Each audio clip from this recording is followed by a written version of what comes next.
What's up, tribe? How you guys doing? Go ahead and hit that subscribe button, and I hope you like this video. This is going to be your review for Love Goals Season 1, Episode 10. It's the finale. It is a week late, I know, but let me be honest with you guys. The only reason why I'm kind of really doing it is because I did the whole series, and I think it would be kind of silly to leave it to not do the final. But the finale really left me sort of it was real sort of lackluster. So they did a follow-up. So I'm going to actually combine the last episode with the follow-up episode that they did. They played them back to back. But they did do a follow-up. You can see everybody was in quarantine and stuff. So the final episode, it started off with a group session. And in the group session, the question was asked, who do you think has made the most growth? Um, if I'm asked the question, I honestly think that it was Bree, Sunday's boyfriend. I think he made the most growth because, at the beginning of the episode, I mean, he walked in there with 3 girlfriends. He walked out, well, we'll get to that part later, but he walked out in a totally different situation. And I feel like he owned a lot of the stuff. He understood why he was doing the things he was doing.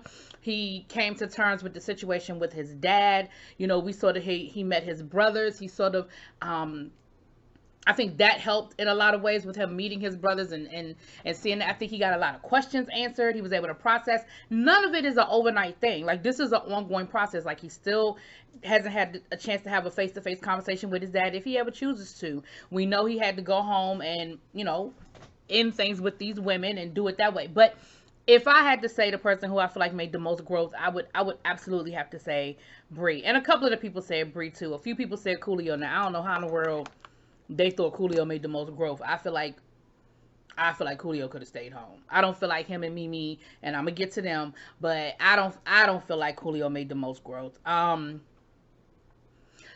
few people said Benzino, and here's what's pissing me off about you, Benzino. I be trying to work with you, bruh. I really do. But here's the thing: you can never focus on the good. You always find what's wrong. Now, you got mad when people were saying that you were the person that was the most checked out and was getting the least out of the experience.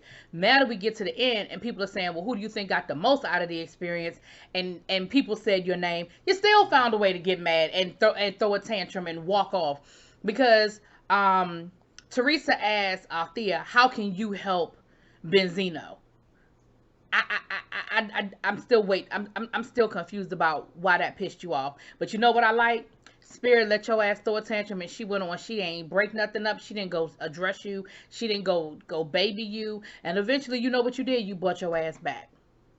Then when they broke the group, and then when the group broke, then you went and had a conversation with Althea, and I still don't understand what you were saying about Althea talking about she's a follower and this, that, and the other. Listen, Benzino, if you haven't figured it out yet, if all of this hasn't helped you, if none of that has gone on has helped you, let me just be clear. And I know you probably don't even look at me, but let me be clear. She don't want you.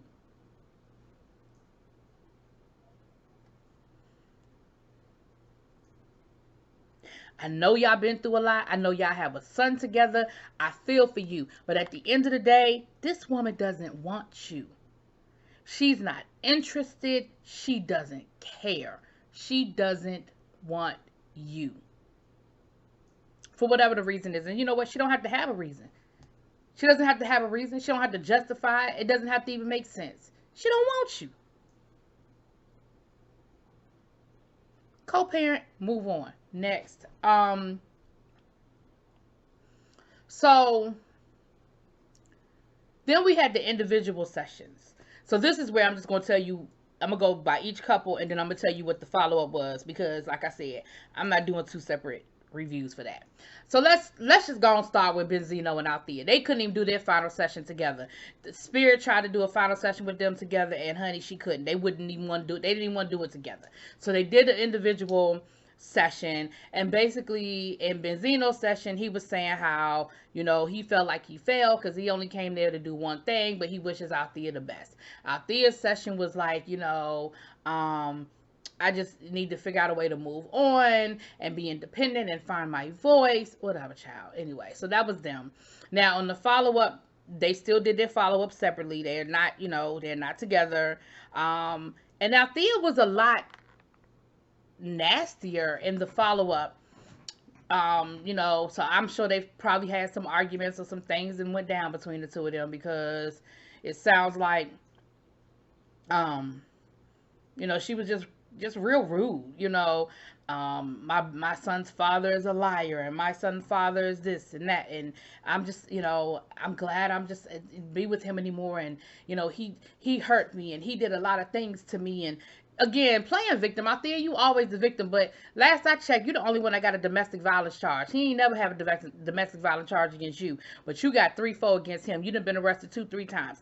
I don't understand. Again, words don't hurt, people do. So I don't care what he said to you. I don't care what he called you. You assaulted him. Period. Moving on. Whatever. Moving on.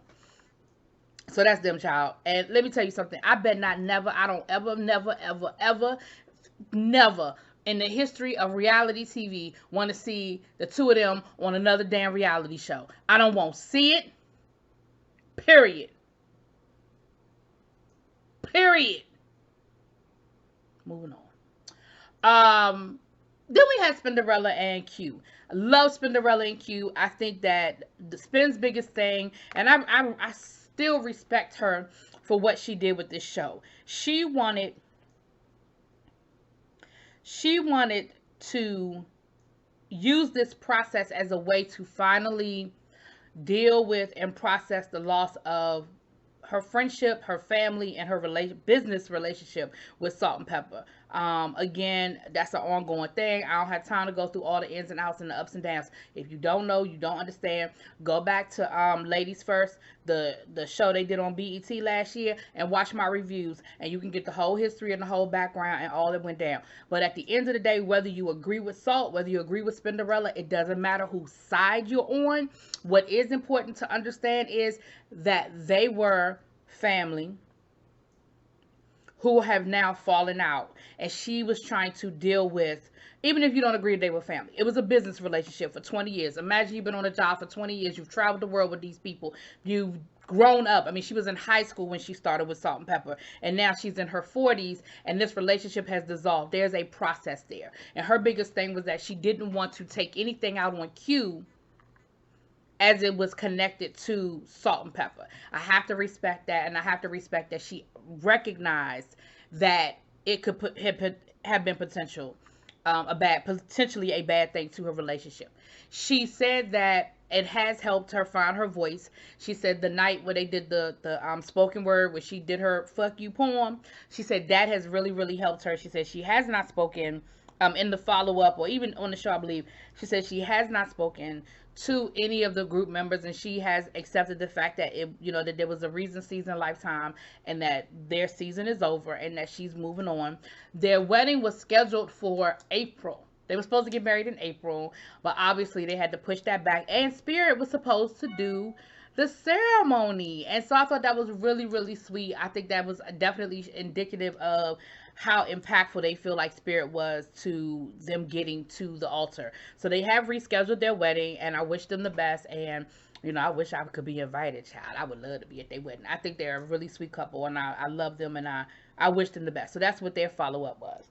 I don't remember if they've given a date at this point. Yeah, I don't think they have a date, a rescheduled date. Okay. Sunday Q. At the end of the episode, Q ended up proposing to Sunday. I think Sunday was taken aback. I don't think she was necessarily ready for a ring, but I think she didn't want to say no, not just because of the embarrassment, because I think she does want to marry him, but she does know that they need more work, and that it's a process and it's a progress. Because in my thing, and Bree, I can respect the fact that you have figured out that this is the woman you want to be with. But let's be clear, you still have chapters at home that you have to close. And I do think, just like in the beginning, I defended you when Sunday wanted you to call them women and break up with them over the phone, and you said you owed them better than that. Just like I defended that, now I'm gonna get in your ass. That was disrespectful to propose to that woman before you close those chapters. The same way you thought that you owed them more respect than to do it over the phone. You owed them more respect than to propose to another woman before you ended your relationship with them. That was disrespectful. I understand you got caught up and you realized that she was the one. I get it. I understand it was TV and it was going to be real dramatic and it was going to be a grand gesture. I get all of that. But at the end of the day, I think that was real disrespectful for you to do that to that woman. But whatever, to those women. When he went home, he said he did meet with them individually and he did break up with them. And Sunday was surprised by that. And see, that tells me right there, y'all still have stuff y'all not talking about. How did Sunday not know you met with them women and broke up with them? How was she just finding out when y'all were doing y'all follow up with Spirit? See, that's the kind of stuff I'm talking about, that y'all ain't there yet. Y'all ain't there yet. But he said he did do it and that they did not take it well. They said they had a slight setback. I don't know what that setback was. They didn't give us no details, and I'm not going to speculate. Yes, I meant to say speculate. So I don't know. But I will say that I wish them well too. Like, I don't know them people. You know, Bree seems like a really nice guy. Sunday, I don't know her. I've seen her on a couple of reality shows. I don't know that one. But we already know that what we see on camera is not always who we see behind. I respect her process and her journey. She did come in very closed up. But I think as the show went on, we understood why. And I pray that she continues to seek therapy to continue the process. Because it's a lot. You can't unpack 20, 30 years of trauma in a 1 week session. Like, you just can't. So I pray that they continue to get therapy. But I wish them well. So they're still together. They're still engaged. I don't remember. And if she asked, I don't remember. So let me just say that. But I don't remember her addressing or asking about, has he spoken to his brother. So if y'all caught it, I missed it. Sorry. But I hope he did. Okay, so there's that. Then we have the football players. The football player, Bo and Teresa. Things are really well with them. They went back home and, you know, both, they asked about the friend situation. And Teresa said, you know, I want to be clear. I never disliked them. Like, I love them. I love them. I've known them. They're, you know, I consider them friends. My issue was about how often, because I think Spirit asked, are they being sheltered in place alone? And she was like, child, you know that ain't, you already know better. You know they right there in the back room right now. And so her thing was, so I think she was like, I don't want it to seem like I hated these guys or I didn't like these guys. It was just the moment, and it was just in that situation. I will say, and what I can appreciate about his friends, because Spirit said, well, you know, asked Bo, well, did you have a hard time explaining to your friends the situation or coming back to your friends? And what he said was, well, once they saw the show, they understood. Once they saw the show, they understood where her fear came from.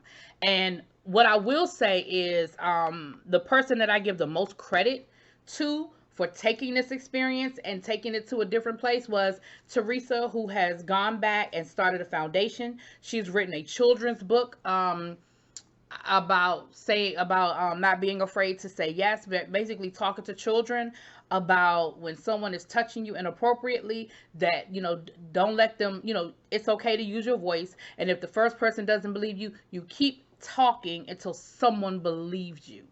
And I thought that was a great, matter of fact, I'm going to look up the information and I'm going to put it in the description box of this video. I'm going to look up, because they started a whole foundation and she wrote a whole children's book. And I can respect the hell out of that. Like, I can applaud it and respect it. And I feel like,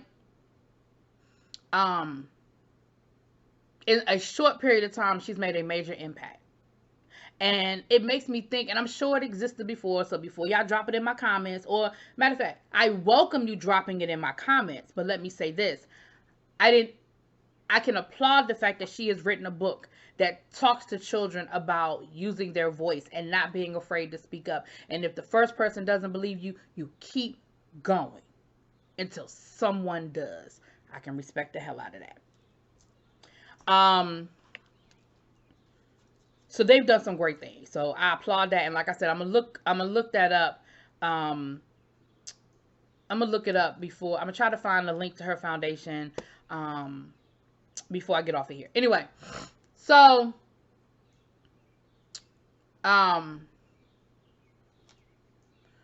last but not least, and I saved these two last for a reason.